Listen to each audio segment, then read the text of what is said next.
Everybody, I'd like to welcome you to our regular council meeting for March 14th. Council, call the meeting to order. We need to adopt the minutes of February 22nd, please. Councillor Barco, Councillor Booth, all in favor? Thank you. None opposed, as far as I know. Adoption of the Committee of the Whole minutes of the 29th of February and March 2nd as presented. Councillor Holmes. Councillor Peak, thank you. All in favor? Thank you. Passed. Okay. Resolution to adopt the agenda. Corporate Officer, you have some amendments, do you? Yes, thank you, Mr. Mayor. First of all, we need to strike item 5.1, the delegation of Melanie Wilson from the Summerland Healthy Community Initiative from the agenda. They will be coming to the March 29th meeting instead. And secondly, there is a late item, a development permit for 26405 Garnet Valley Road to be added as item 11.3, please, under Development Services Reports heading. Thank you. So could we adopt the agenda as amended, please? Councillor Peak, Councillor Holmes, thank you. All in favor? Thank you. Carries, thank you.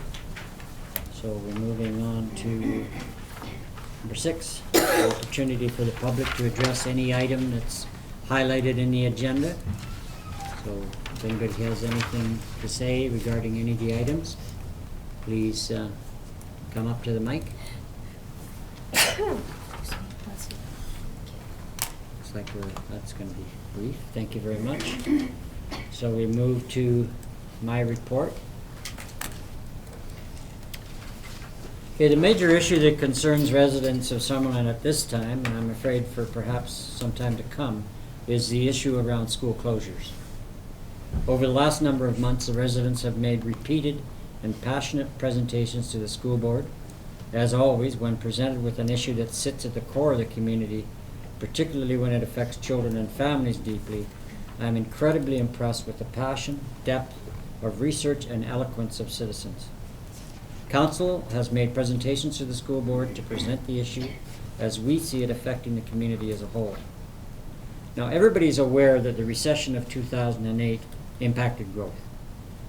The country is gradually seeing better numbers, and in BC particularly so. In Summerland, building permits increased by 49% in 2015 over 2014. This was made up of 37 single-family homes and 7 carriage homes. In addition, there are 72 lots in Trout Creek available for sale or are being built on. There are an additional 75 lots to be developed over the next several years, 2 to 5 years and plus.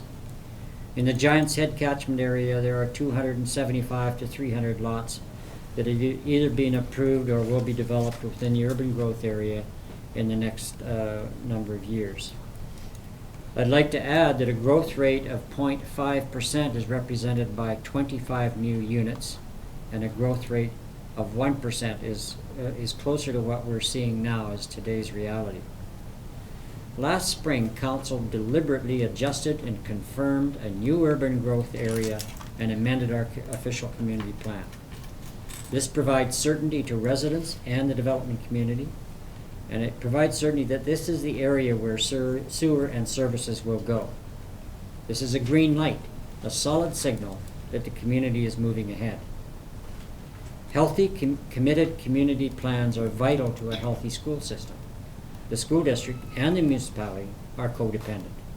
We are committed to a collaborative effort for our mutual well-being and first-class educational opportunities. Other municipalities such as Lake Country and other school districts have worked together. And for example, in Lake Country, they set up a traditional school which kept their school open. It is Council's wish to find a more satisfactory resolution than closing of Trout Creek Elementary. Thank you. See you. Just a few things. Just for Council's information, we had originally hoped to have an application for the Bicycle BC grant to coming to this council meeting for resolution, but staff has been working on it and don't have enough information yet. The intent is to apply, to bring the recommendation to council to apply for the Conkle Mountain project, which council did approve in the budget this year. So to do some work, it may be an expanded project, but it would just mean that the funding is then released and available for other projects.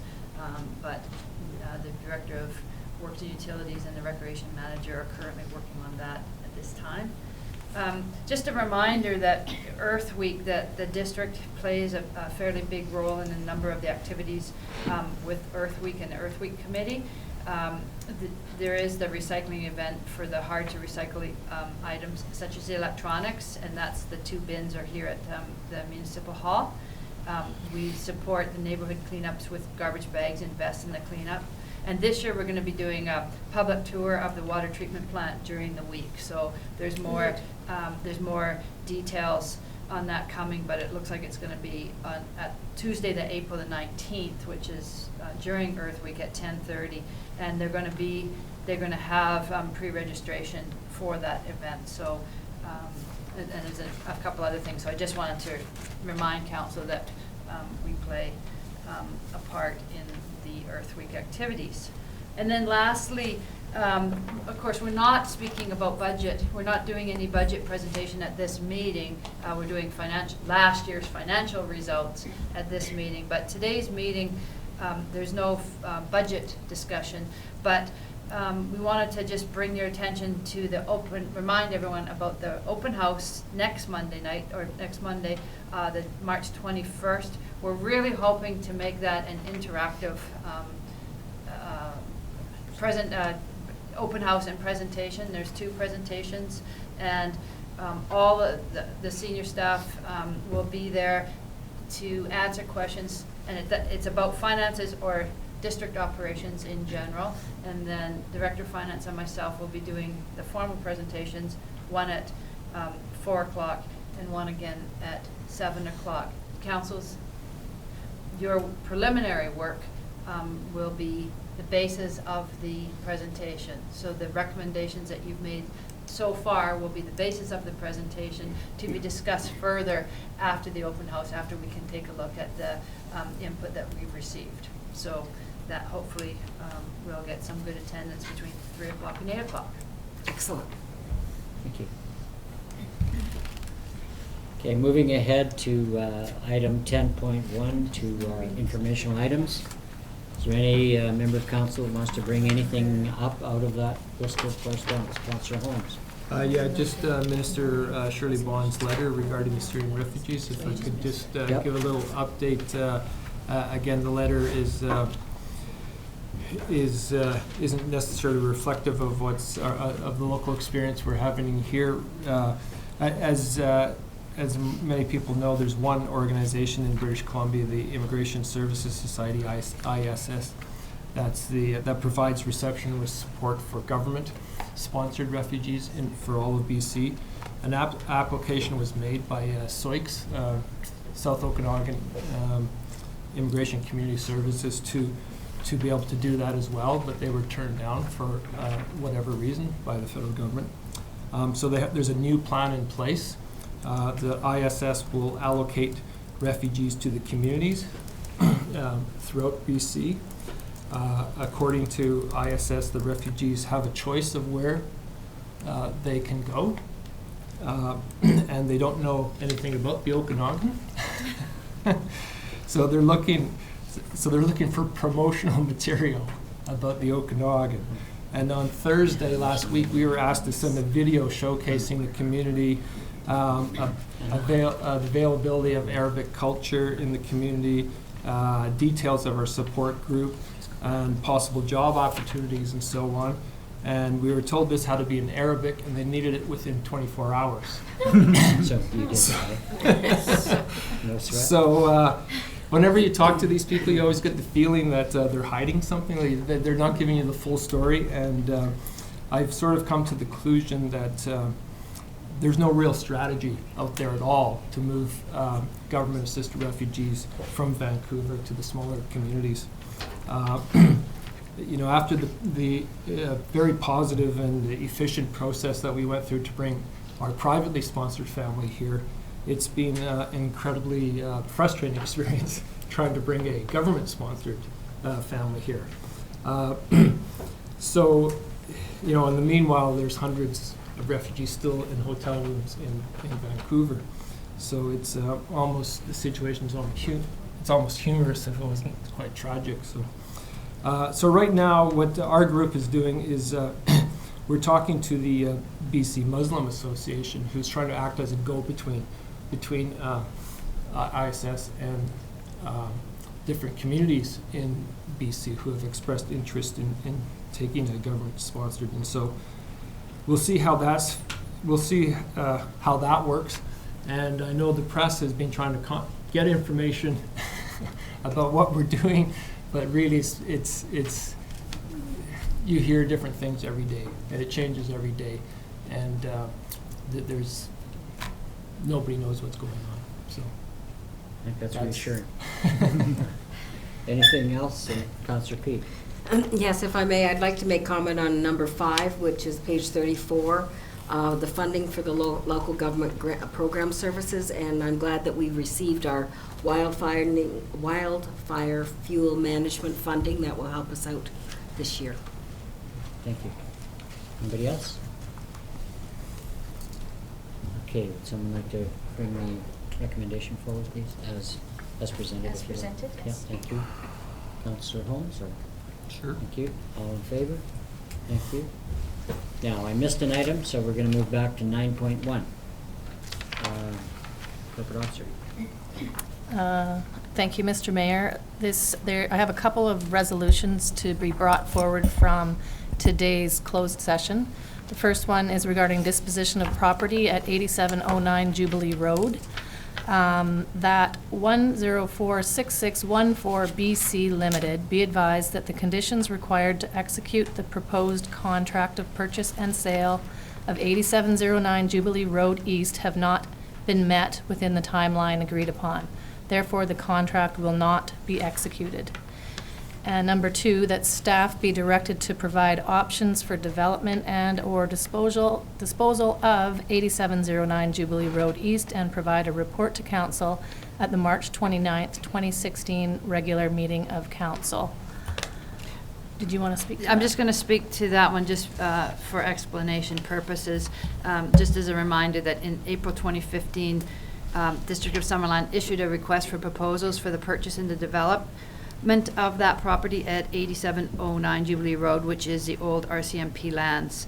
The RFP closed in May of 2015, and subsequently the submissions were evaluated. One preferred proponent was selected from the submissions received. Through discussion and negotiation with the proponent, a contract of sales and purchase was developed, and it was expected that this contract would be finalized March 14th, which is today. The district was informed that the proponent is unable to meet the financing requirement of the agreement, and therefore, council has advised the proponent that the contract will not be executed. Future use of this property is now open for consideration. Council has requested that a report be prepared by district staff outlining the options available for the development and/or the sale of this property, and to bring that information to the regular meeting of council on March the 29th. Thank you. So you need nothing from us at this point? Nothing from council, no. And there's Mr. one more. Mayor, I do have one more. Okay. Thank you. It is, this one is regarding an alternate trail above Taylor Place. That staff be directed to investigate the potential for development of an alternate trail above Taylor Place to provide access through district property. Okay, so Thank you. that's just for receiving. Yes. Okay. So we don't need to, a motion to No. receive those? No. Okay, thank you. Okay, we're moving ahead to 10.2, committee commission minutes. Any comments from council on any of those items? Just briefly, it looks like there's been a lot of discussion and a lot of work been done by the cultural task force and also the water committee. And so I think we should recognize that and appreciate it, because there's a lot of thinking involved. Yes, tremendous amount of work went into both those. Anything else? Thank you, Councillor Paulson. Anybody else? Okay, would someone like to bring the recommendation forward? Thank you, Councillor Holmes. Councillor Peak, thank you. All in favor? None opposed? Carried, thank you. Okay, moving to Development Services Reports, 11.1.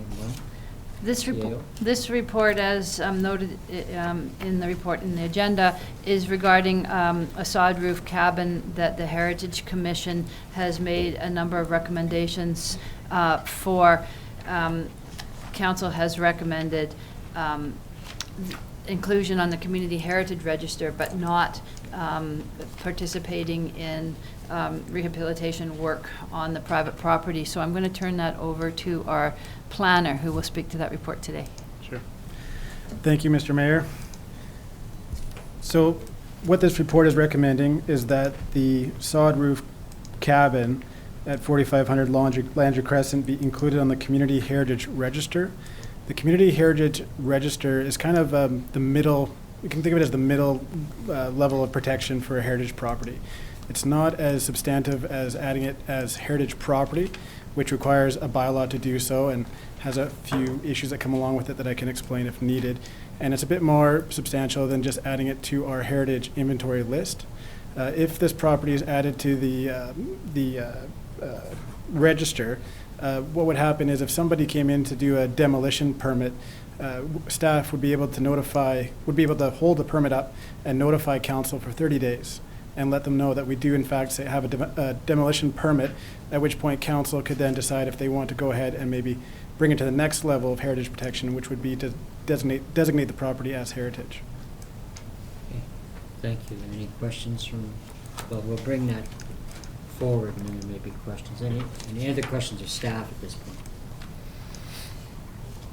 Councillor Peak? Was there a provision at any time with a previous owner or with the present owner for some upgrades to that foundation to have been made? Mr. Mayor, I'm not aware of any previous agreement or provisions that have been made. Thank you.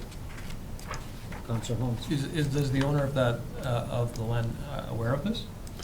We've tried, Mr. Mayor, we've tried to contact the property owner, but we have not managed to actually get in contact with the property owner. Thank you. Anybody else? Councillor Holmes? Don't you think we should?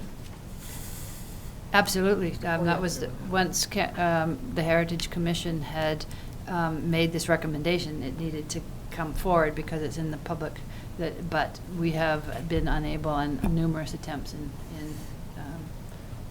contacting. So is it adequate to move ahead then without being able to notify them officially? If council wanted to include it in the register, you could go ahead and do that and advise them. Yeah. I think we need to, I think the Heritage Commission would like to see this protected to a certain level. So that can be part of the information for the owner. I don't think it makes much difference. Councillor Peak? Yeah, we all know where this property is, and I don't, the value of the building on private land is rather hard to protect because it is private land.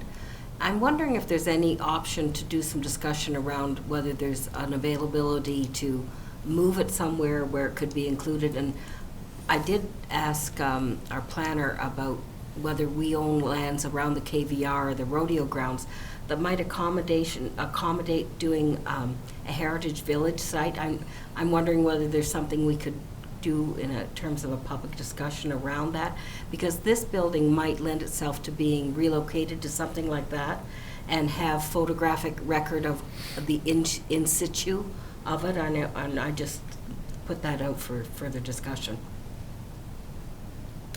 Personally, I think that doing what the Heritage Commission is asking here provides a level of protection that our planner just specified. But that doesn't preclude doing something further down the road with respect to what you're talking about.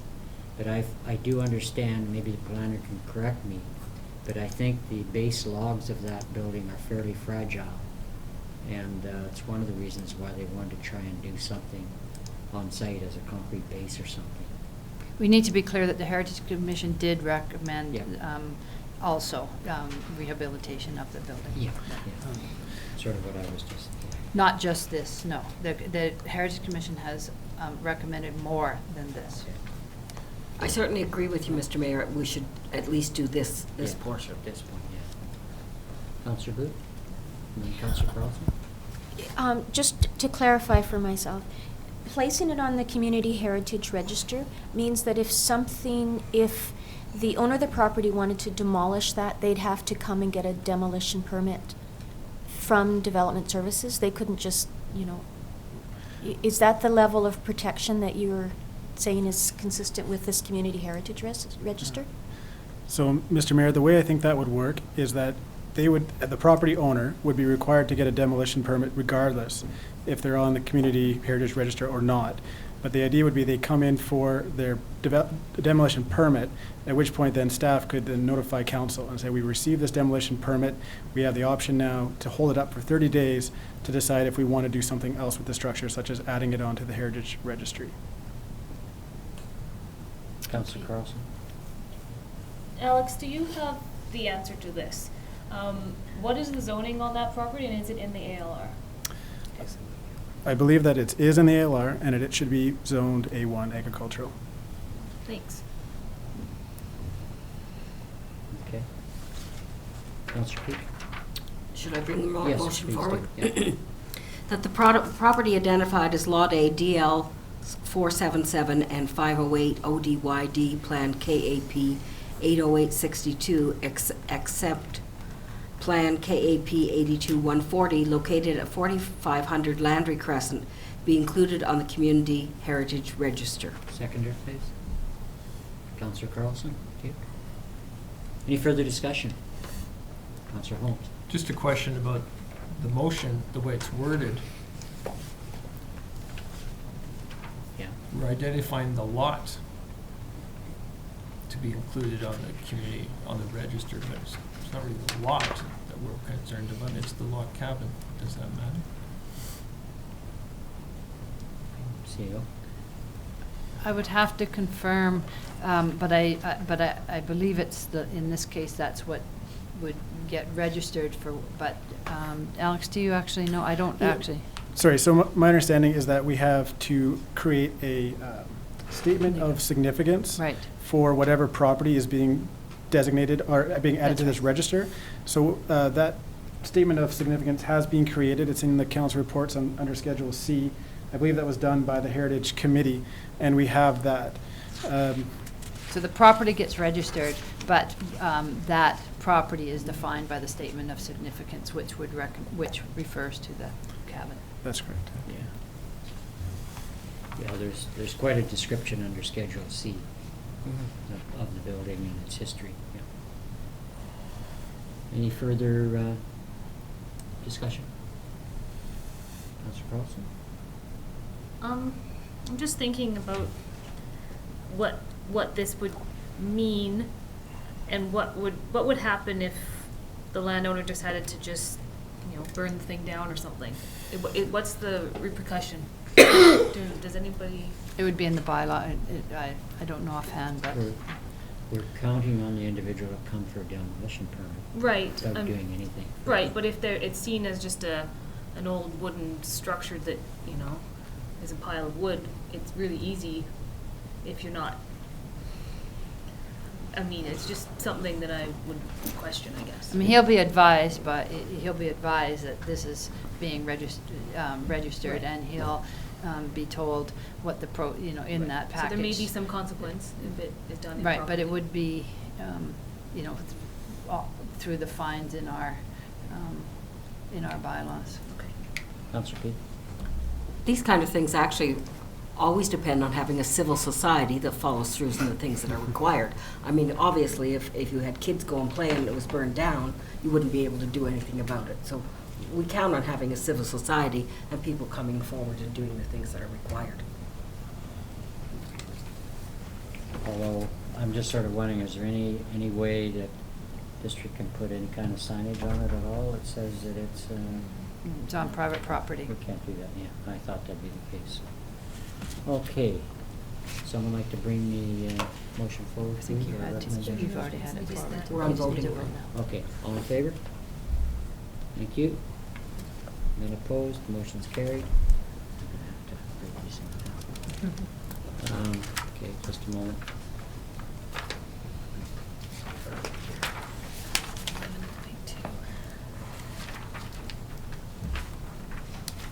Okay, 11.2, renaming or naming of a newly created park in Crow Creek. So this one, the issue and potential decisions or options are laid out very straightforward in the council report. I think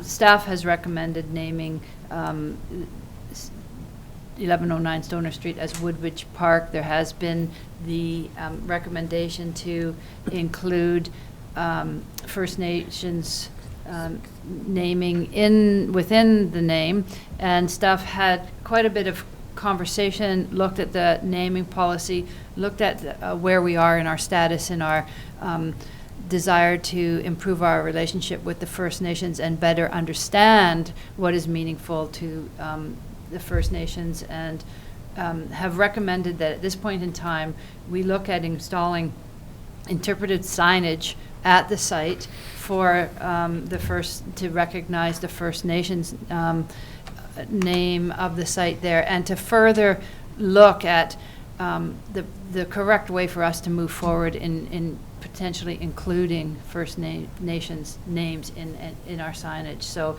it's a step, we felt it was one step before where we actually were at this point in time. Councillor Peak. I was pleased to see that we had spoken with the Richard Armstrong, who is the cultural spokesperson for the Penticton Indian Band. I think that's an advantage to have moved in that direction, and I certainly understand the staff recommendation. I think an interpretive sign with photographs, and I know there's a couple of really interesting photographs around this property, if they were on display with the name that's recommended, which is Woodbridge Park, I think that would be a really nice piece of recognition, both for the family that had this property for many, many years, and the subdivision that came through as a result of their application, and a wonderful park at 2.5 acres. I think that we're really fortunate to have that put forward. So I would agree with the staff recommendation for Woodbridge Park, and I think that the interpretive sign would just be helpful where we're encouraging people to hike and bike around our trails and that. Any other questions of staff, Council? Councillor Carlson? Why does this need to be named tonight? Is there an opportunity to get other options, or is this, has it been thought about and looked at a lot by staff? Well, from a staff perspective, it's been very much looked, and it felt that the desire to honor the Woodbridge family, considering it was part of what they gave to the development, I think is, from a staff perspective, important to move forward. Of course, council does not have to move forward and name it tonight, but staff did feel that we thoroughly discussed it and that it was a logical step. I don't, in our opinion, to look into the inclusion of First Nations naming is not something that we should decide within the next week in the because you want a policy that goes with it. Not even if you decided yes, you want to include First Nations naming, you want to do some further. You want to develop the policy that goes with that, and that's not something that would be done correctly within before next council meeting. Okay. Councillor Holmes. Did the Heritage Advisory Commission take it upon themselves to review the names, or is that part of their mandate? Alex, correct me if I'm wrong, but I imagine that was brought to them from. They were made aware, sorry, Mr. Mayor, they were made aware of the fact that there's a new park in Trout Creek, and there's also other things happening in that same area. It's actually one of the items we're going to be discussing tonight about rezoning that property. And anyhow, it did come up at a Heritage Committee meeting, and then I believe they took it upon themselves to comment upon that. So they're not the same as the Advisory Planning Commission, where actual formally items come to them, and when they know, made aware of situations, then they make a recommendation. They knew that a report would be coming forward on naming. Councillor Carlson? does the park exist as a dedicated park already, and does it have the rules around it that it will have as a parkland? Is that the, like, Yeah, this is all part of the. like I could go walk in the park, or? Yes. Alex. Yeah. Sorry, Mr. Mayor, yes, to answer the question, this is a dedicated park, so it comes along with all the protection that a dedicated park has, and it is public land. It's basically city public land. Counselor Holmes, oh, just a minute. Well, it follows Counselor up. Paul. So, what, if I recall, when we had this conversation originally, there was some discussion about what level of protection that land would have as a park, and whether there would be trails and how many trails, and because it's a sensitive area, what kind of usage would be allowed within that area. Has that conversation happened, and did I miss it? Or am I incorrect? Mr. Mayor, that conversation should happen tonight, actually. We're going to be bringing forward a staff-driven application to change the OCP and zoning designations of this property to protection and preservation. Okay. Thank you. Counselor Holmes. So just following up on that, that's exactly my recollection as well. We were talking at the time, would it be like the Adams Bird Sanctuary? I mean, that sort of thing, because there is habitat that we want to protect in there. That's the whole purpose of the park. And I remember lots of discussion about not wanting people walking their dogs and everything through there. So, it's the proposed name is not the Woodbridge that concerns me. It's the park that concerns me. Maybe we want this to be a sanctuary. So, I think we need to have that discussion. Anything else? Agree with you. I guess my question, maybe of staff, would be, what did Mr. Armstrong have to say in terms of the name? Okay. So, Mr. Mayor, my understanding is that the chair of the Heritage Advisory Commission approached Mr. Armstrong, and he provided a small written response for our use here, explaining that there is a First Nations name that is almost impossible to pronounce if you didn't grow up speaking that language. And it's basically a landmark reference describing a place having holes at the creek bottom, also having ancient dwelling depressions in the area. It's a reference to what the area looked like previously, but it's basically a description of the land, and it comes along with this term that's in a report. So in the report, in the boxed area, that is his response. And it was the Heritage Advisory Commission that spoke to him, because staff hasn't approached them until we have, until we're directed to start looking and researching it further. Okay, I guess my point in asking the question was that if we name it Woodbridge Park, or perhaps something else, which means maybe we should be referring this back to staff, but it strikes me that, if it should be Woodbridge with the First Nations name in there as well, then I'd rather have it come out that way as a first draft rather than amending the whole thing later. I mean, it just strikes me that it looks like, you do one thing and then, well, now we think it's a better idea to adjust the name fully when, if our intent is to, well, we don't know because we don't have a policy. I guess that's the problem. That's why we're recommending the interpretive signage, so that it would be included there, so that the Maybe that's the best we can do the at this point. signage would be there, and the recognition of the name and what it meant would be there. It just wouldn't be the name of the Yeah. park Yeah. or the location. Okay, I guess I just didn't want it to look and appear as though, it's a secondary approach to the naming of the area. But I think it's important for even when our discussions with the Penticton Indian Band to know that we don't right now have a policy, Okay. and it's not our practice at this point in time to include it, and we may, as part of our moving forward, we may start including them, but it's not that we're omitting it. We don't have Okay, practice that's of fine. doing it. So the interpretive signage will be a good move to be part of the actual park. Mhm. That's Yeah. in place, yeah. Okay, would somebody like to bring it forward or not, depending if you feel that there should be some changes to that, you can make a change in the motion, or you can refer it back to staff. What's your wish? Councillor Holmes? I'd like to refer back to staff until we have a clear understanding of what this park is going to, Park versus sanctuary. what it's going to whatever. be. Yeah. I'll second that. Councillor Carlson? Okay, thank you. So the motion is, Corporate Secretary, to refer it back to staff? Yes, Your Okay. Worship. Thank you. Okay, Councillor Carlson? Just want to suggest that we're having conversation with PIB and we've had some.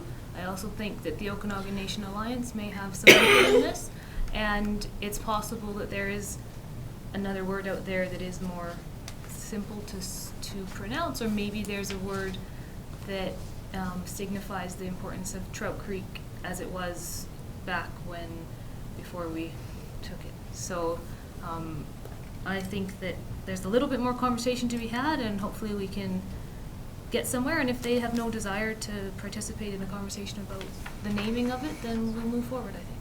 Thank you. Okay, council, all in favor? Thank you. Opposed? Councillor Peak opposed, thank you. Motion is carried. Okay, moving forward to 11.3, which is one of our, is that the one they were bringing forward? Yes, as a late item? Yes. Okay, who wants to handle this? So we have a late item, as we just mentioned, regarding environmentally sensitive development permit, and I'm going to turn that over to the planner to speak to. Okay, thank you. So this item is a environmentally sensitive development permit. It's for a property located at 26405 Garnet Valley Road.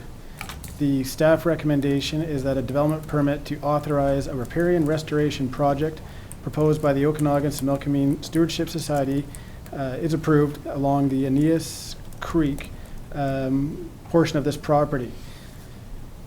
The property itself is a 312-acre lot, district lot, being used mostly for agricultural purposes where possible. There is a small portion of the property near the Garnet Valley Road, where the Aeneas Creek travels through the property, and it's not really being used for agriculture at the moment that I'm aware of, but it may have been cleared at one time or another. The development permit application is being brought forward kind of in a partnership between the property owner and the society to do some remedial work and to try to do some plantings that are going to enhance this property.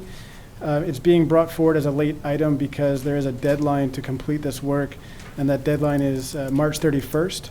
And so we're bringing it forward, asking council to consider this application tonight.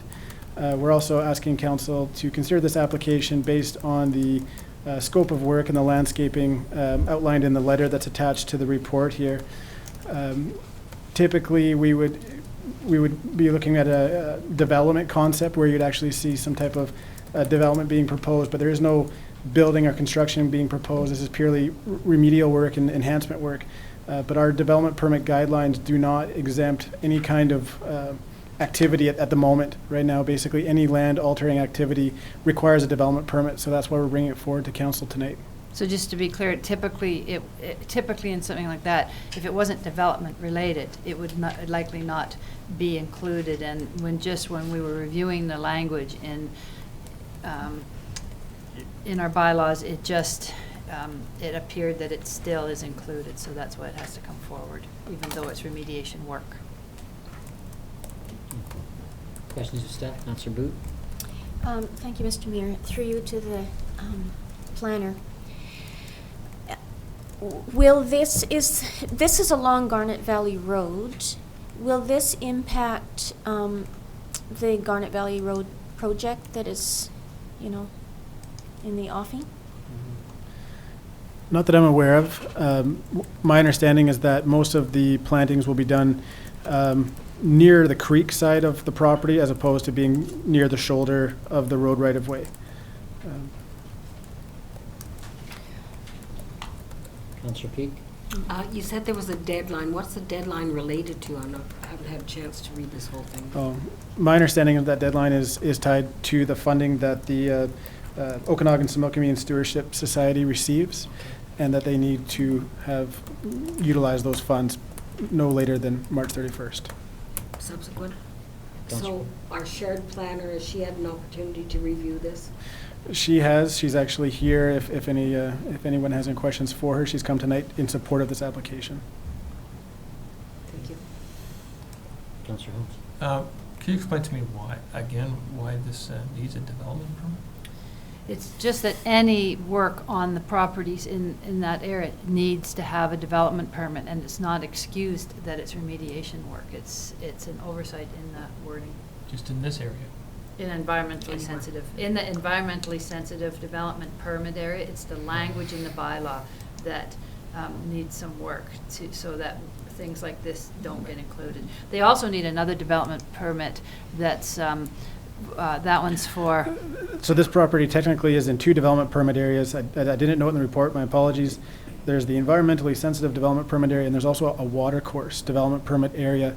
Basically, anything within 30 meters of either side of the center line of a creek requires a water course development permit. And the Director of Development Services is the delegated approving authority for that development permit. That's why it's not being brought forward to council tonight. And we've reviewed the riparian area regulations and believe that we can issue a development permit without a full-scale riparian area regulation report. and that's why we are comfortable bringing it on such short notice. From council, from staff's perspective, it really is a housekeeping issue. Okay. Would our shared planner like to address this at all with respect to what's being done? Sure, I think you've got all the information that you need. We have been having some additional discussions around streamlining this in the future to make sure that, I think the intent of development permits is not that when somebody puts a shovel in the ground that they're required to execute a development permit, but as part of showing good faith and good leadership as good environmental stewards, the Stewardship Society asked the question, and it's kind of begged all of us to think about this. And this is a discussion that's happening in the regional district, in the North Okanagan, the district of Coldstream. There are a lot of places that have established development permit areas, and then after the fact are starting to think about how to make sure they provide a clearer direction around things like restoration, and there are solutions out there, and I think we just need to take a little time to So look at it's- what those are. It's part of a bigger discussion as well, is what you're saying. Yeah, so what we would hope is that we would come up with an exemption or some language in the plan that would, in the OCP, that would provide for, at a future point, so that these don't have to come forward like this. Okay, thank you. Okay. Council? Would like to bring that forward? Councillor Peak? The council passed the following resolution, that a development permit to authorize a riparian restoration project proposed by the Okanagan Similkameen Stewardship Society along Aeneas Creek on DL 3195 located at 26405 Garnet Valley Road be issued. Seconder, please. Councillor Holmes? Any further discussion? No. No, I had changed the resolution, and I think we got crossed, but it's Okay. okay. Okay. If you have something you think would be better, we'd be willing to entertain it. Does it need to be The adjusted? wording, then it's probably just a friendly amendment, should be that the application for a development permit be approved at the end. Let it so reflect. Be issued rather than, it should be. It'd be approved, but the word application needs to go in the top. Okay. We'll let it reflect that rewording. That's legitimate. Thank you. Okay. I'll accept the friendly amendment. Oh, thank you very much, Council. We'll get All in practice favor? of this yet. All in favor, please? Opposed? Motion carries, thank you. So we're moving on to 12.1, correct? Yes. Yes. Okay, financial results. Dale? Ms. Coates. Thank you, Mr. Mayor. Ms. Coates, our CFO? Thank you. So tonight, Council, you have before you a report that's about the anticipated financial results for 2015. We are in the midst of preparing for our audit, which will begin a week from today. And after that, the financial statements will be prepared and presented to Council for approval. So what we're going to look at tonight is really the operating results. Those numbers are substantially complete, although we are still making adjustments as we go through our year-end process. So I have a slide presentation that I'm going to move to fund by fund. So first up is the general fund. And the first item of note that we're going to look at are the revenues. So in that fund, we have budget of just over $12 million.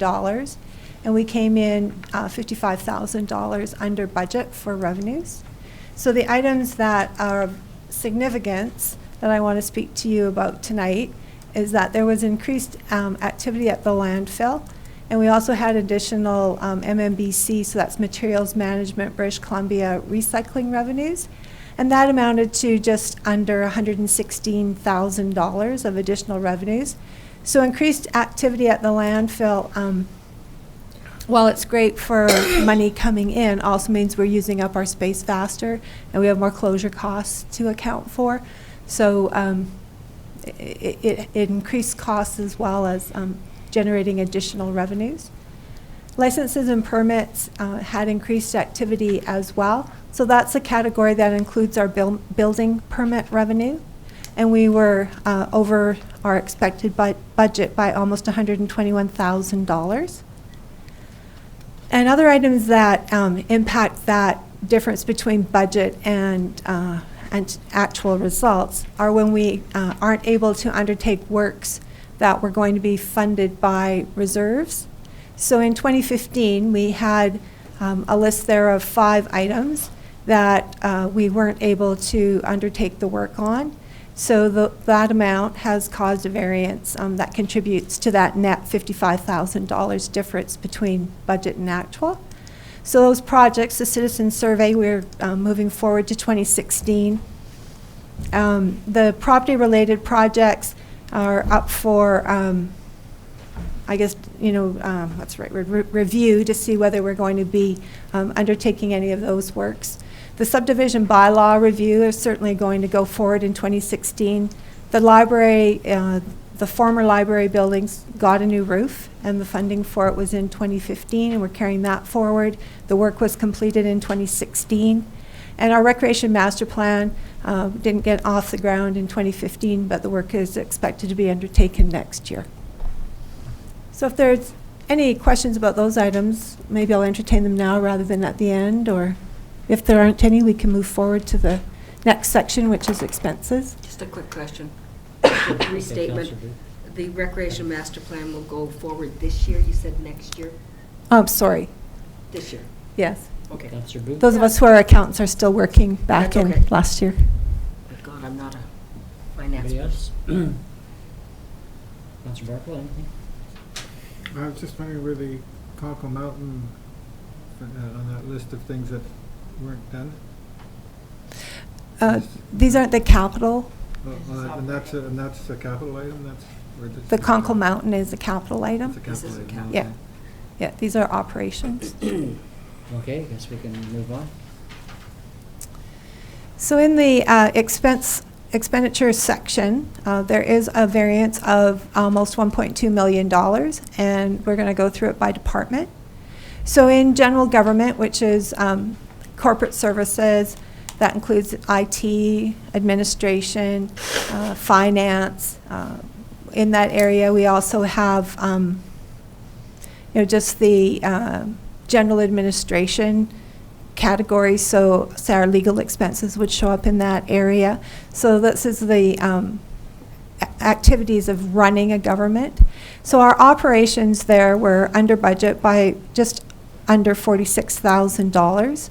But again, we had those projects that didn't get off the ground or didn't use all the funds that were allocated to them, and that was a budget of or a variance of $107,000.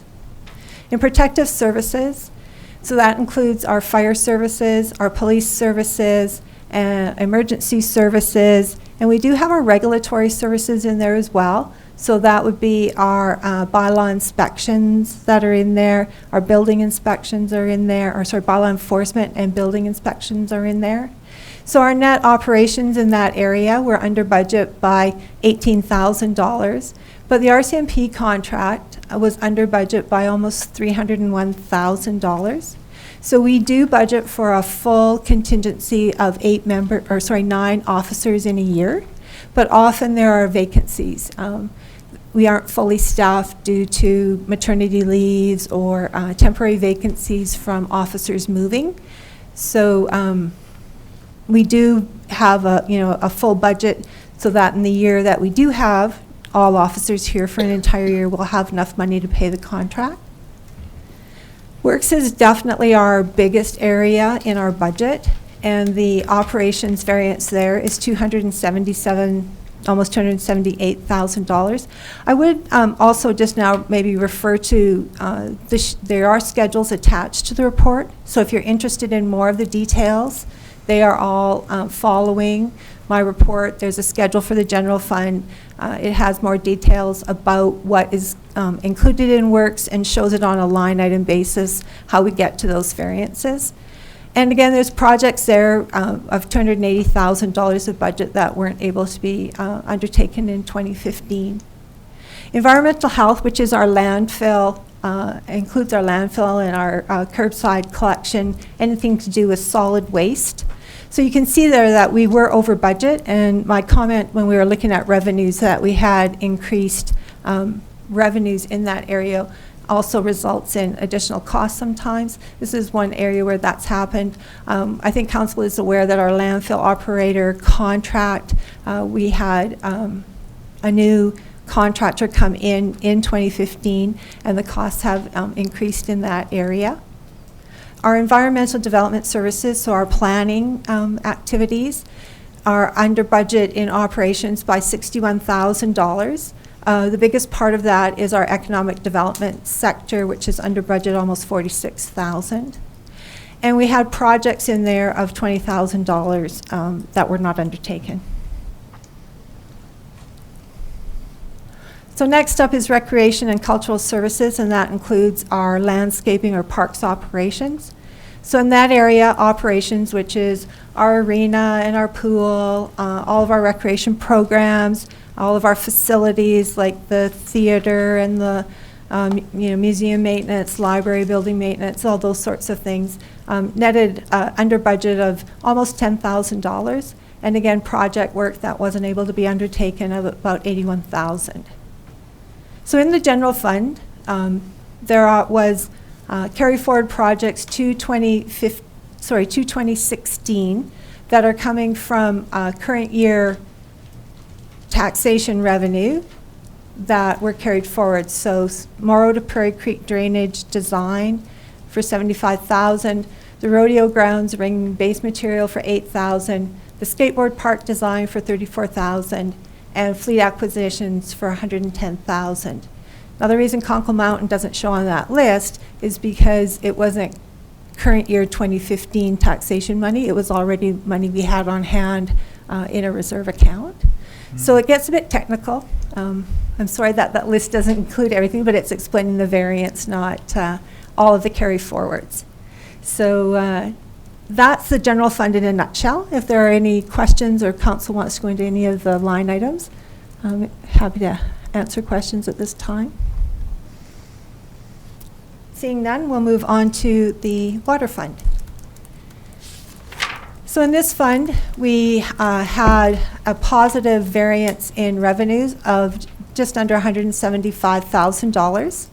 The major contributor to revenue in the water fund is water rates. They were 4% over budget and contributed $164,753 towards that variance. In expenditures, we had a positive variance of just under $261,000, so that's an under budgets. And operations were under budget by about $60,000. Projects that weren't undertaken were under budget by about $25,000. And again, capital projects that weren't undertaken and would be carried forward into the next year contributed to the variance. And we have 3 projects in the water fund moving forward: the RSView 32 migration software, the Thirsk Spillway Rock Anchor liftoff test, and the caustic soda transfer pump. Sewer fund has, again, a positive revenue variance. Sewer rates contributed $48,000 over budget, or positive variance. The total fund is $33,562 positive variance for revenue. On the expenditure side, we were under budget by almost $59,000 in the sewer fund. From operations, we had $61,716, but we did have an unbudgeted capital item that's caused an over budget there, where we had the additional costs on Juniper Miltmore Willow Tape project of $37,485 that the district funded towards that project. And we have 2 projects that are carrying forward from sewer into 2016, the Peach Orchard lift station and the filter bridge electronics replacement. And our last fund is the electric fund. Again, a positive revenue variance of just under $74,000. That electric rates contribute most of the revenue in this fund. They were over budget by $153,000, which is about 1.5% of the budget for that category. Expenditures, again, under budget, $242,000. So our operations were under budget by almost $195,000. The 2 major contributors were systems operations and maintenance at $88,000 and customer meter reading at $44,000. Again, we had projects that weren't undertaken for $44,000. In this area, we have developer-funded works, which is where our electrical crew makes changes to the electrical system, but they're paid for by outside sources. So a variance in this category means that we also had an offsetting revenue variance. So it's one of those things where we budget, but we never know for sure how much activity there's going to be in a year. And again, in the capital, we did have some projects that were not completed, and they will be carried forward into 2016. So PCB transformer removal and the Bentley Road conductor upgrade project. So that's my presentation. If council has any questions, I'm happy to answer them. Questions? Again, these are preliminary results. The final results will come to you when the financial statements are prepared and presented for approval. Okay, I mean, each one of many of the categories you talked about, you're over budget on revenue and under budget on expenditure. Sounds like a good news story. There's positive results in all of the funds, yes. But I see, some of those expenditures, for example, being under budget is strictly stuff that wasn't done that is now moved forward. So. Yes, that's correct. Those are the ones I've tried to identify for you on my slides. Yeah. All those items that are carried forward. So I guess my question, which, was there projects that there simply wasn't time to do them, or what was the situation? I think that especially in the works area, we'd had staffing vacancies that contributed to works not being undertaken. We have always projects that the subdivision bylaw review, I think, is an excellent one in the general area where it's been on the list for a few years now, and it's very important. It needs to be undertaken. But our staffing situation sometimes means that they don't get the attention that they need, or the work with the contractor isn't completed, and it needs more managing. So I think that contributes in many cases to the projects not being undertaken in the year that they're planned, and they move forward into the next year. Council may recall when we did the review of the 2016 operating projects that our CAO made, the point that any of these are certainly up for council's review again, and if it's determined that we don't feel it's necessary any longer, we would strike it from the list. Okay. Yeah. Council, any questions of the CFO? So, Councilor Holmes. Just to reiterate, to agree with you, I guess there does seem to be an awful lot of things that are carried over that we never got around to, and so I know the CAO is working on it, but I think our staffing levels need to be addressed so we can get some of this work done. Yeah, I guess there's two ways you can look at it. Either the anticipated works were an over-enthusiastic, ambitious approach to the year, or as there's, the explanation of inadequate staff to carry out the tasks that would seem to be necessary. Because I can certainly see how, and it's pleasant to see revenues over budget, and of course those things, you'd rather see over than under, but at the same time they are difficult to anticipate. So, for example, in the, oops, I just lost it here. Are some of the items, for example, we're just looking at, say, water, where it was over budget by 3.9%. Is that sort of in the realms of anticipated variance for revenue? Well, water rates in 2015, it was a very hot, dry year. So, of course, now that we're on fully metered consumption for residential as well as commercial, that's going to impact our revenues in a positive way in a hot, dry year if people are watering. So I don't really have a context for whether it's a representative variance. I just look at, my statistics background looks at that and says that, 3 or 4% is, depending on the size of the budget overall, is, probably within the realms of anticipation. Certainly when So, it's. Yes. If you were seeing an over budget by 15%, I'd have to question, where we're headed with respect to rates, for example. Absolutely, and I would, and especially in a utility fund where the use of the commodity is weather dependent, it's difficult to predict the next year's consumption accurately. Of course. Okay, any questions apart from mine?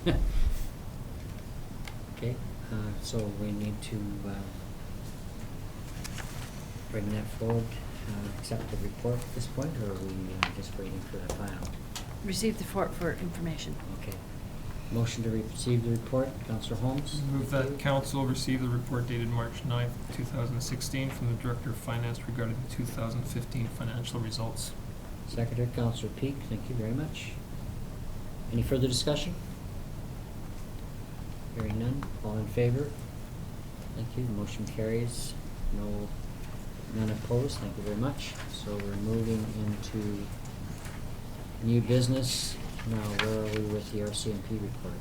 We just simply need to receive this for information. Hopefully council has had the opportunity to read it. Sergeant will be here at not the next meeting necessarily, but soon to present the first quarter of 2016. So all the information's in the report. Okay, thank you. Councillor Carlson? Just a nice reminder to lock your doors. Yes. In Summerland, we don't always do that, and I think it's worth letting people know that it's worth locking up. Keep those things safe. Doors, That's the only thing doors that to your really car stood out. too. Yeah, your car, Cars too. and your houses. Cars and vehicle, house. I just had one question, if I might, Mr. Mayor. Will Stefan be speaking to the 2015 crime statistics that we see here? Or is that just simply for information, and then he'll be talking about This the first is quarter? because he felt that this was, he felt that he had already given some information on 2015 in the last time that he was here, and that this was fairly old information now, and he wanted to get it to council as soon as possible. But we can, when he will become prepared to speak about 2015 as well, when he brings his next quarter as well. The reason I ask is the numbers are kind of alarming. Right. And if it takes 15 times for the public to hear, you need to be more responsible and lock your residence and lock your vehicle, then so be it. So he did speak to me recently, and then also in a meeting that he had with the mayor and I, about the increased focus on community education, because that and the visibility in the community as a focus for 2016, because he probably wouldn't speak too much to that community education piece here, but that is a focus, and he actually feels they're on good track for 2016, and he hopes to have the bicycles out as well, the foot patrol or bicycle patrol this year. Okay, thanks. Okay, any further comments or questions, Councillor Peak? I understand that this is sort of summation of 2014, 2015. When he comes forward with the quarterly report, will he bring the business plan for 2016 then? Because this gives, we've always had a focus on certain issues in a given year. And Right. it was true for 2014-15. He'll give a list of what those will be in 2016. Yeah, he's just submitting them at this point, at this time, so they're not formalized, but he'll bring, so if they're ready at the next time he comes, And then. he was sick when he was supposed to come the last time. So Right, and we're a little late in yeah, getting to it. and it's always a tough thing, because the sergeant attends management meetings with staff, and so anytime council has questions, we can, then we can report out to them. We bring him in because I think it's helpful to have him come in, but there's times that he may just, if council prefers him to come in, he'll always come in, or else he'll just submit his report, so. Okay. I'd like to bring that forward to proceed, please. Richard has a question. Richard, sorry. Just reading his report, he has a lot of acronyms that sometimes they tell us what they are, and sometimes I don't think he does. It'd be useful to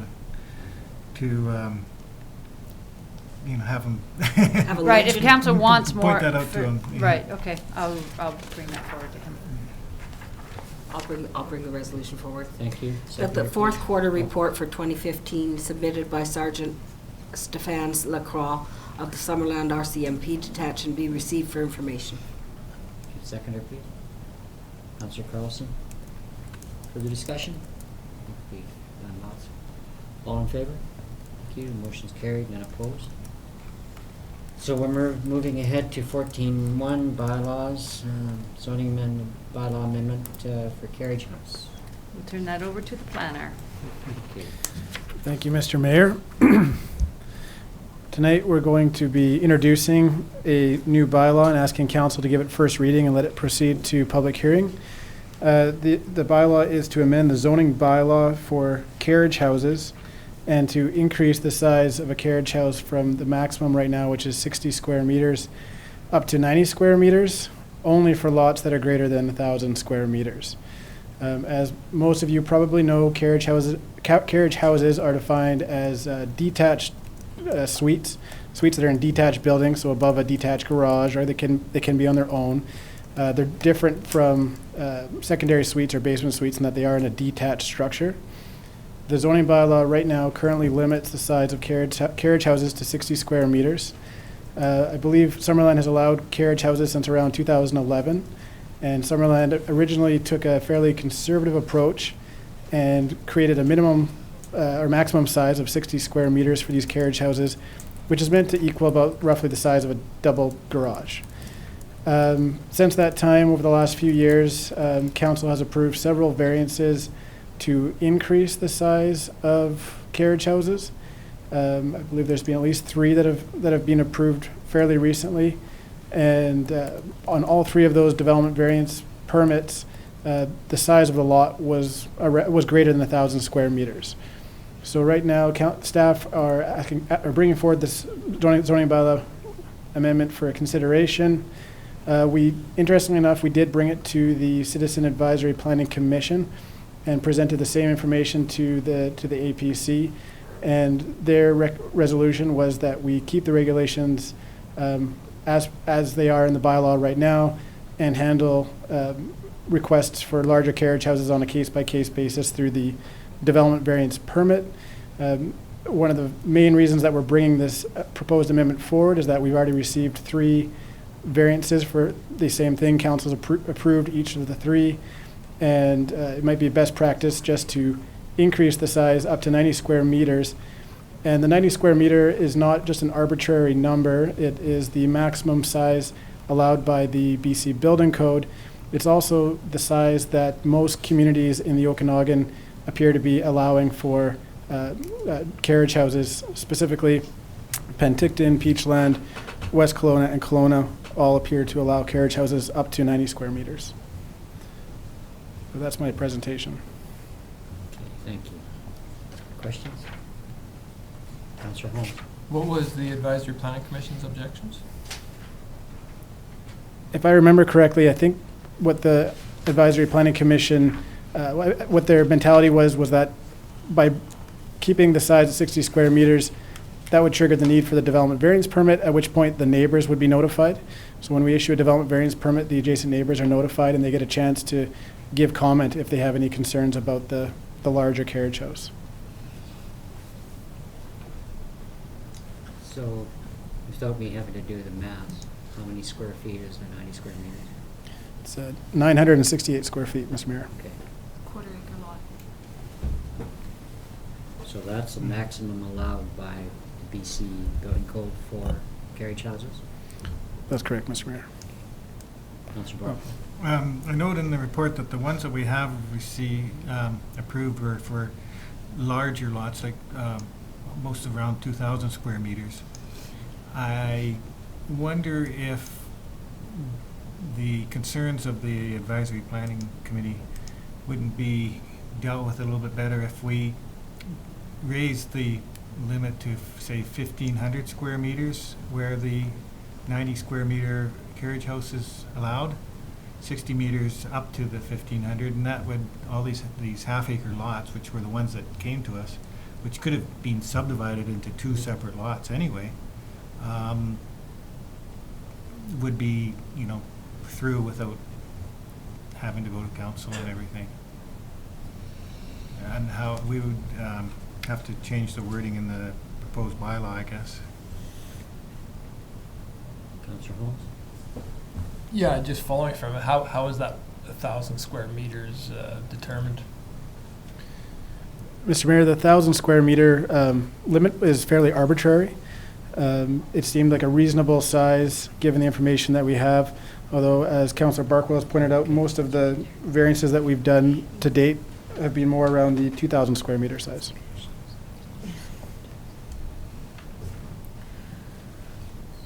Councillor Boot? Do we currently have a lot greater than 1,000 square meters in the bylaw, or is that part of the amendment? Mr. Mayor, thank you, Councillor, for reminding me. 1,000 square meters is our minimum lot size of our largest estate size zone. It is our largest minimum lot size for the residential areas.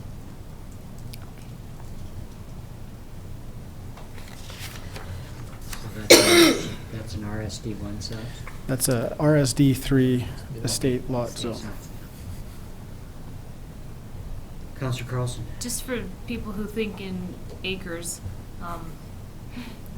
the 1,000 square meters is 0.24 acres, so it's a quarter acre lot. When you go up to 1,500, it's 0.38, it's almost 0.4.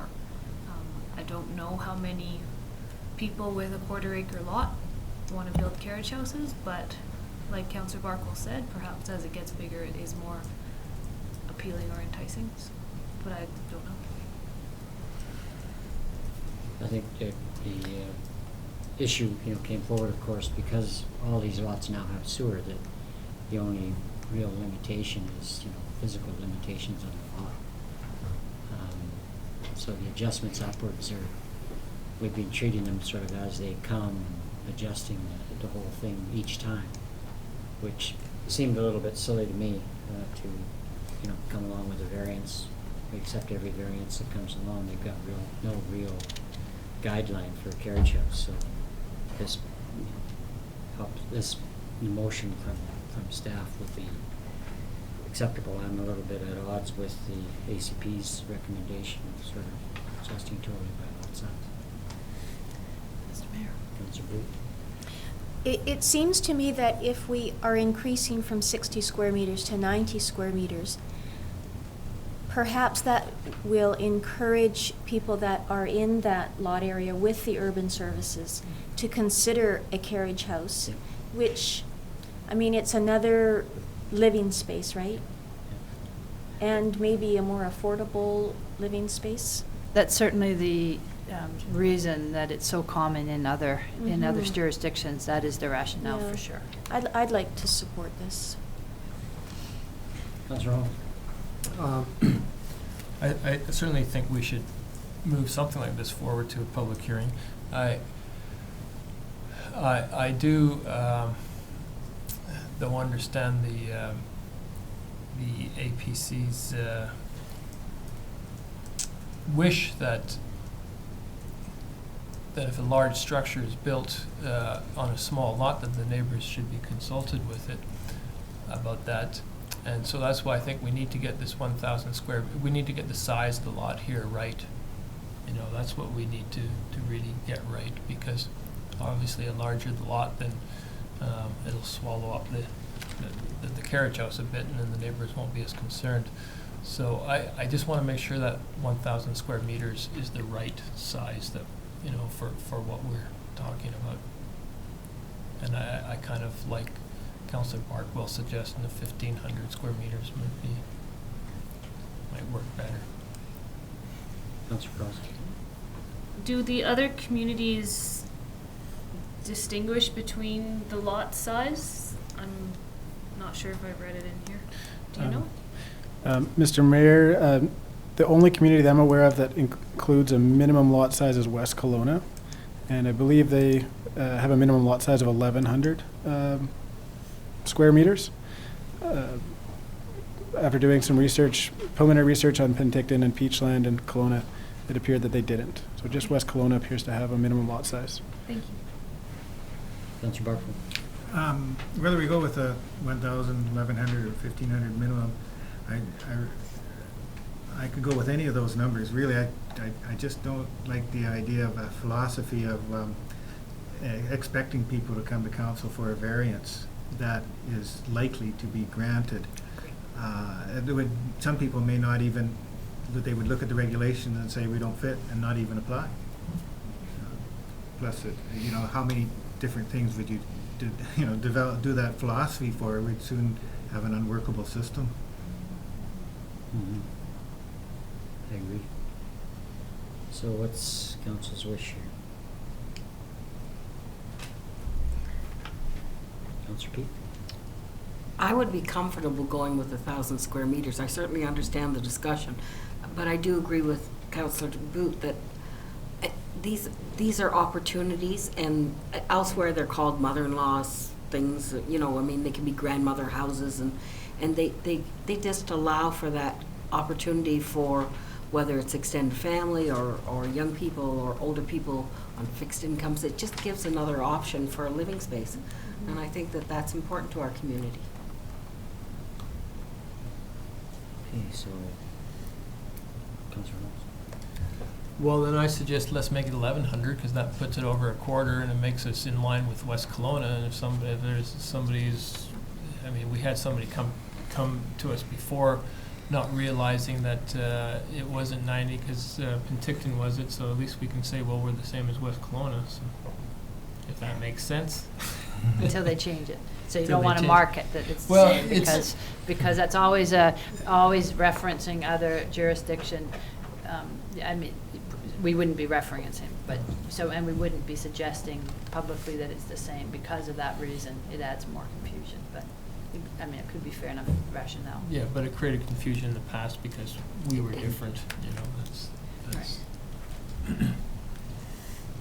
Councillor Booth? May I ask just one extra question of Alex? And I don't know if you have this information with you tonight, but the three relatively recent variance permits that we approved, do you have with you tonight what the size of the lots were for those individual? It's in the report. Oh, I missed it. Second from the bottom. Mr. Mayor, I'll just answer the question. Okay, thank you. Yes, indeed, we do have the lot size of the three variances that we brought so far. And they're right around the 2,000 square foot mark, as Mr. Barklow mentioned before. The smallest lot was 1,990 square meters, and the largest one was up to 2,700 square meters. Thank you. Don't know Councillor where it was. Cross? It's in there somewhere. If we were to make a change to the 1,000, what does that do for this motion and this bylaw? It all has to go back, or is it, if it's written in this bylaw, that we would be No, reading? you could have your public hearing, and then you could make another change in, Okay. at second reading, you could make a change. We could make the change now, though, if we want to. So it- Oh, yeah, you it can would make be a change simple. now We as would well. just- No, okay. that's only recommendation there, and the bylaw, if it's something small like that, that's okay. Okay, thanks. Okay, so where are we at then? I like it as is. Someone like to bring it forward, adjusted then, Or either way. they or could- either way? Councillor Carlson? I will move that council pass the following resolutions, that bylaw number 2016-005, amendment of zoning bylaw number 2000-450, Carriage House, be given first reading. And that a public hearing be set for March 29th, 2016 for bylaw number 2016-005, amendment of zoning bylaw number 2000-450, Carriage House. And that's keeping it as it was brought forward from staff. As presented, yes. But allows for an adjustment later if we want. Well, the motion right now is the same. Okay. Seconder, please. Councillor Booth? Okay. Any further discussion?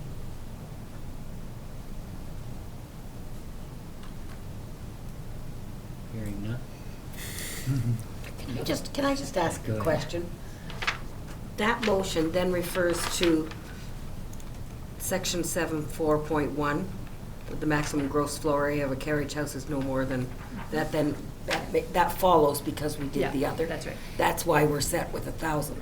You're not set, Councillor Carlson just wanted it to, brought it forward as that. If a councillor had come. If we wanted to make it 1,100, it would change this section. That's right, but she could have done that, and we could have done that at this Okay. time. I don't think- not to. Had I jumped Yeah. in before her, Yeah. could have done it. That's Yes. right. Okay, I just wanted to make it We'll clear just that we make things understood simple exactly why we were sometimes. doing. That's right. That's fine. Councillor Barkle? I, if I can, or sort of retract my first suggestion. I'll go with, I'm happy to go with 1,000 after Councillor Booth pointed out that it was, that's the size of the RSD3 lot. It sort of fits. Common sense. We're- Okay, I guess we're there. all in favor? Thank you. None opposed, the motion's carried. Thank you very much. Okay, 14.2. Okay, this one we're also going to turn over to the planner to speak to. This is also talking about 4816 Nixon Road. Okay. Thank you, Mr. Mayor. This is a OCP and zoning bylaw amendment to deal with that piece of recently dedicated parkland in Trout Creek that we've given the address now of 1109 Stoner Street, and also a small portion of the federally owned land that's directly adjacent that I'll explain exactly where it is in a minute. The piece of city land, the piece of dedicated park is currently low-density residential, That was a result of an OCP amendment that went through about a year ago to allow for a residential subdivision on that property. And at the time, we gave the entire property the low-density residential designation with a covenant on the property explaining what area was meant to be park, what area could be used for residential. So the proposal today is to change that from low-density residential to parks in our OCP. And then exactly related is the entire property is currently zoned RSD2, which allows for residential single-attached housing. And what we're asking is that council consider changing the area of the parkland to PP, which is preservation and protection. Just to be really clear here, we've got two park-related zones. The preservation and protection zone is kind of our highest level of protection that we have in our zoning bylaw. This is a zone meant to protect areas in the community that have significant environmental value or have endangered natural habitat, which is exactly what this property is characterized as. We have a parks and recreation zone as well that allows for more intensive recreational uses. So the properties in question here are the city-owned park, dedicated park, is shown in the green dashed line here. There's a small portion of the federally owned land directly adjacent that is titled to basically the research station that currently does not have any zoning on it and is not designated anything in our official community plan. My understanding is that at one time that was probably creek bed, if you go back long enough, and we typically don't designate the creeks, and so it's been sitting there kind of orphaned, if you will. So while we're asking council to consider the newly dedicated park, we're also asking council to consider this portion of land that currently has no designation, and again, it would be the same OCP and zoning classifications. Just another quick shot here of what this area looks like nowadays. Previously, this was one large parcel, except for the area shown in red. The red has always technically been federal land, although I think there is a bit of a encroachment there with some pear trees, if I understand correctly. This is what the subdivision looks like down there that was recently approved last year and is on the market right now.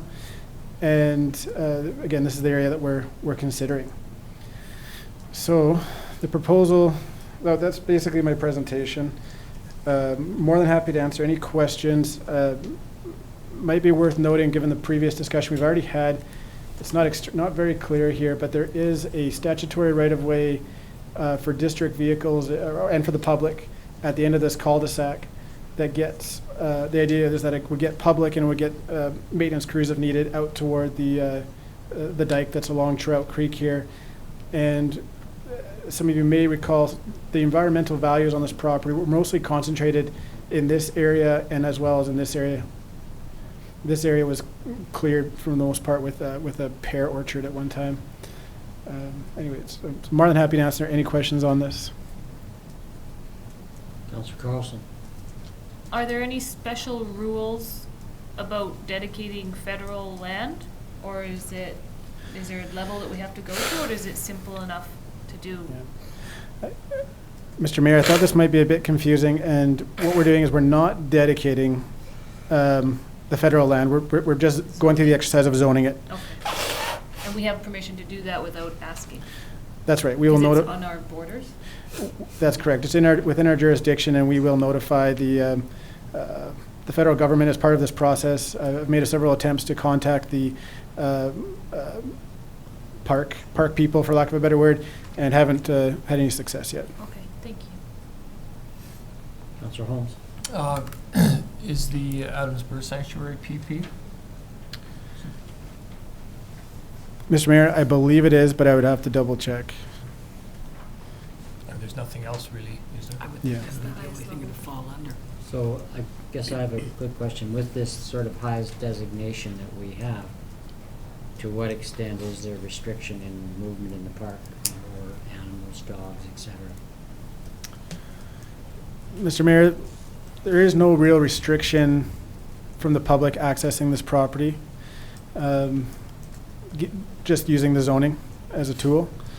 there might be other options. If council wishes to discuss them, we could probably bring forward for consideration. Some of those might require some kind of budget, for instance. But the zoning would just basically blanket the area as preservation and would really limit the uses just to, I believe, the only use that's allowed there is open land recreation. But there wouldn't be, that would be about it. Okay, thank you. Councillor Booth? Thank you, Mr. Mayor. I'm not really sure if it's fair to ask this. But with Allison in the gallery tonight, I can't recall if Allison did the presentation to us before about the sensitivities in this area. Yes, she did.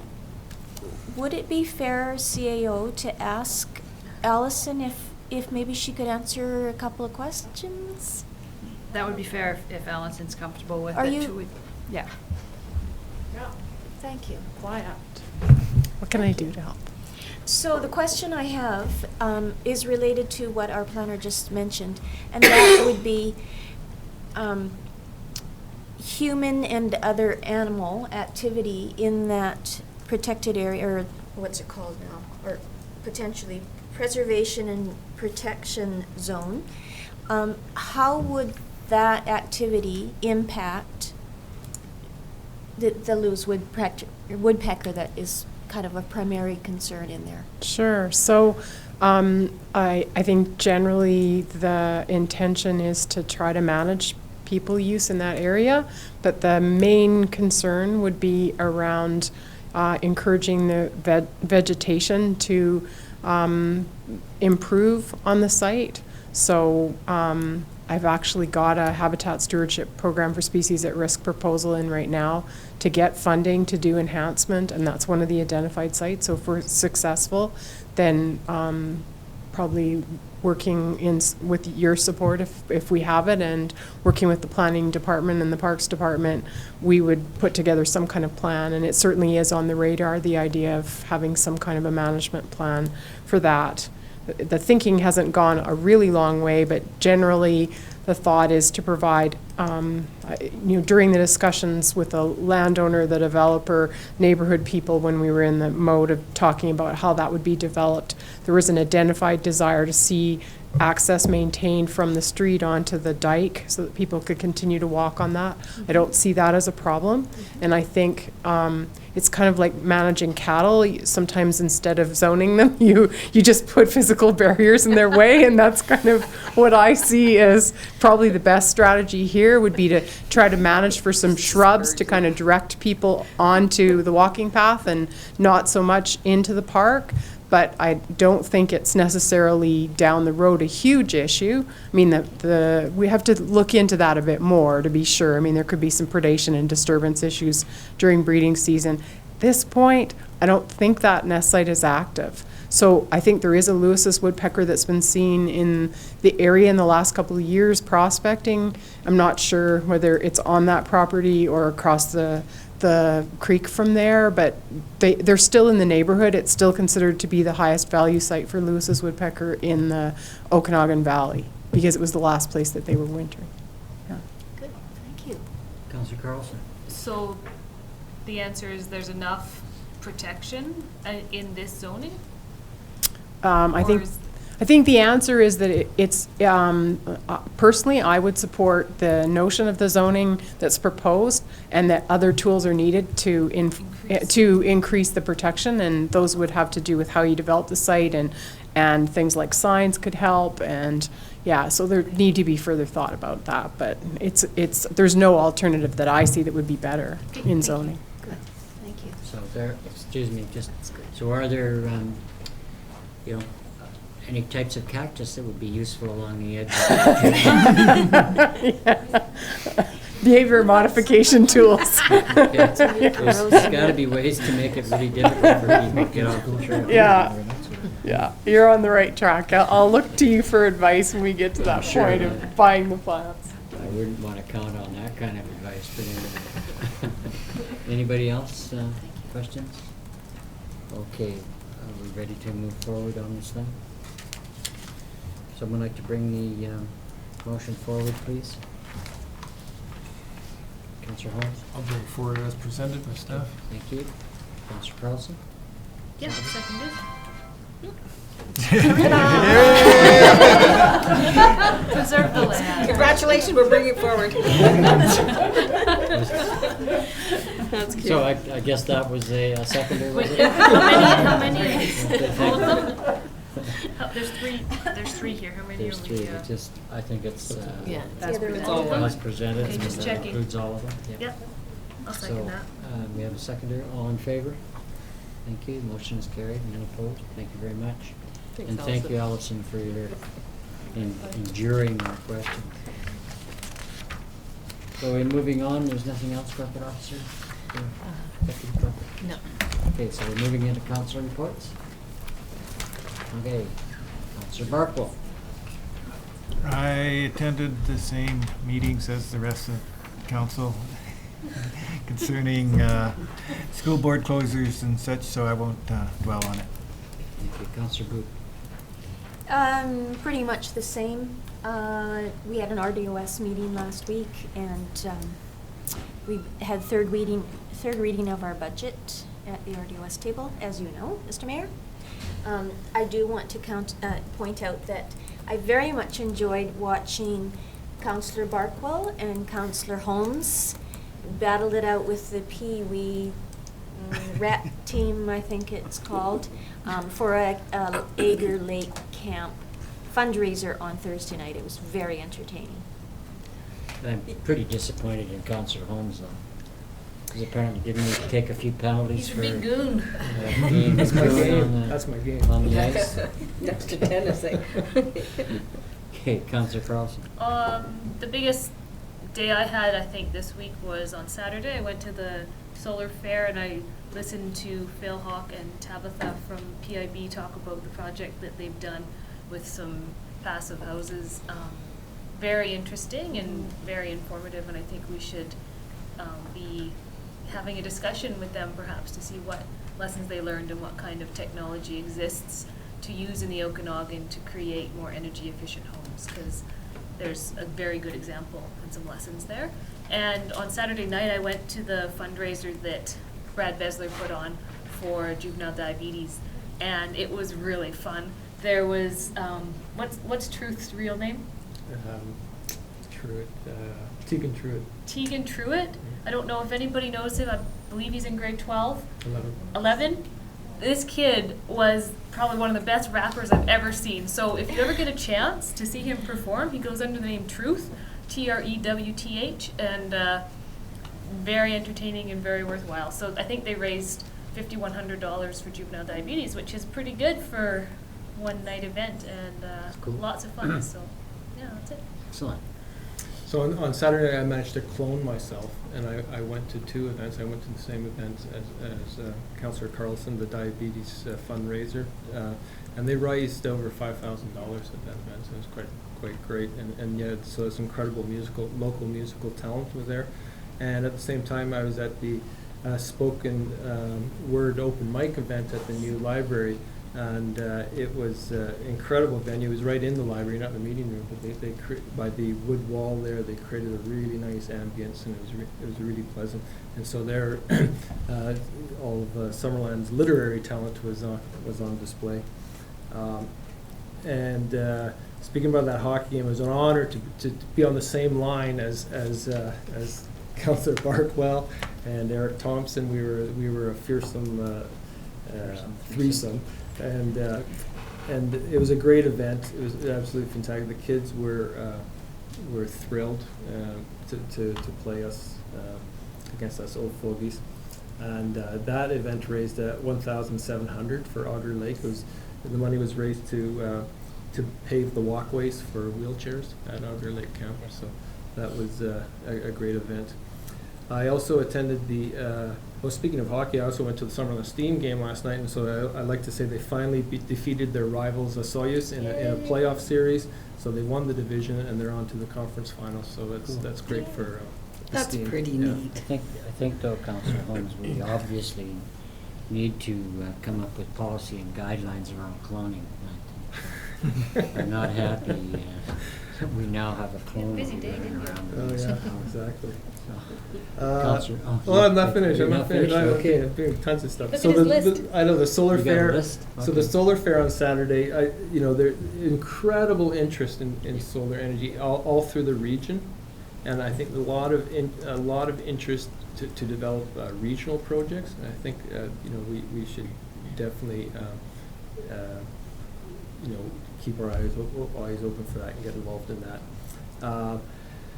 And I just want to say, the Cultural Plan Task Force, as Councillor Carlson noted at the beginning, we have been putting in some pretty long hours. The last week, we had two 3-hour sessions just this past week, working on our analyzing the data, and it's coming. It's just coming. So, I'll say about that. Thank you. Councillor Peak. Yes, thank you very much, Mr. Mayor. I attended the C2C Tourism conference, and you yourself came to that as well, at the NICMIP Cultural Conference and Culture and Conference Center in Osoyoos, and that was a very interesting day. It was a nice opportunity to hear from Chief Louie and Chief Kruger, so there was some good discussions going on. I think it was valuable. I also attended the Skating Carnival, which is always fun in any community. They had 2 events, and I helped out in one, rushed off to work and came back to see the other one, so it was a great evening. And congratulations to all the teachers and the students in that carnival. It was well done. Many of us attended the Chamber Gala and Awards evening, and that was a wonderful event. Congratulations to all the winners, and everyone that's nominated is definitely a winner. We've had budget meetings, we've had cultural task force meeting. I wanted to invite all of council and any of the senior staff. The cultural task force on Friday morning is inviting Bernard Momer to come forward and do a bit of a workshop on methodologies for the analysis that we're working on. So that starts at 9 a.m. in the morning, anybody that's interested. It could be 2 to 3 hours, we're not quite sure how long it might take.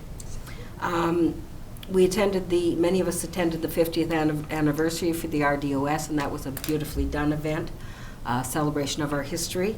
I also attended Ending the Homelessness presentation. It was a lunchtime presentation put on by the United Way, and it was extremely well done. It spoke to perhaps a slightly different take on how to look to a template for homelessness. It spoke to using a template much as they would do for a disaster fund, where if you've had a disaster, how you treat it could be applied to how you treat homelessness, so you actually set up a system that works on a more collaborative basis. So I thought that was very interesting. I also went to the Solar Fair, and I think that's a great opportunity. And of course, the Okanagan College is a wonderful building to have that in. And I agree with Councillor Holmes, regional opportunities are certainly there. And the fact that we have an electrical utility, that allows us some greater room as long as we can get some resources together to look at some of the opportunities. And I think that this council may be interested in doing that. Like Doug, I went to the spoken word event, and it was wonderful. We had the last one at the IOOF building, but certainly the ambience in the library was very, very nice, and it was a really good evening. I think she's a clone too. That's a lot of stuff. I'm not going to get into it.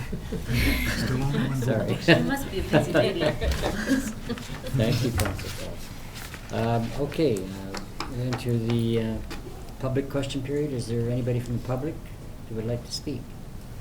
Steve, you're sort of a member of the public. Thank you, Mr. Mayor. Just from the Chamber of Commerce, there's a couple of things this week.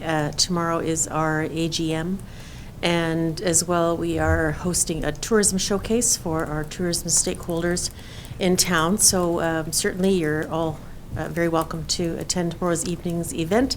It's also part of our regular monthly business after business, so it's 5 to 7 p.m. down at the Summerland Waterfront Resort, with the AGM beginning at 6. And on Friday morning, there is a regional labor market forum. Labor issues are significant in the region, whether it's training or attracting skilled labor, or finding positions for spouses when they are coming to join somebody who is taking a position here. there's a whole range of challenges. And over the last 6 months, there have been 3 very significant labor market studies that have been undertaken in the South Okanagan, one through the local immigrant partnership on the newcomer experiences, one that the city of Penticton initiated with other South Okanagan communities on a variety of issues, primarily around spousal support for jobs, and then a third that was undertaken by the chambers in the province, studying a host of challenges that are common to all businesses, and labor market has been the top of mind issue that has come of these 3 studies that have been undertaken in the last few months. So Friday morning is the rollout of the results that is going to be taking place, and that's in Penticton. I think you all probably have received that invitation. Please feel free to join us. I think it will be a very interesting morning. There is a panel there of regional employers who will be speaking to this issue. And at this point, I think just around 60 businesses have registered to take part in the morning, so it will be a great regional event. So please feel free again to register and join for that free event. And that's all I wanted to share. Thank you very Thanks. much. So, Russ, any questions? No questions? I guess that's okay. This means we fully explained everything adequately, obviously. Either that or we lulled you to sleep, one of the two. Okay, motion for adjournment, please. Councillor Carlson, Councillor Holmes, thank you. All in favor? Thank you. Thank you, everybody. Thank you, staff.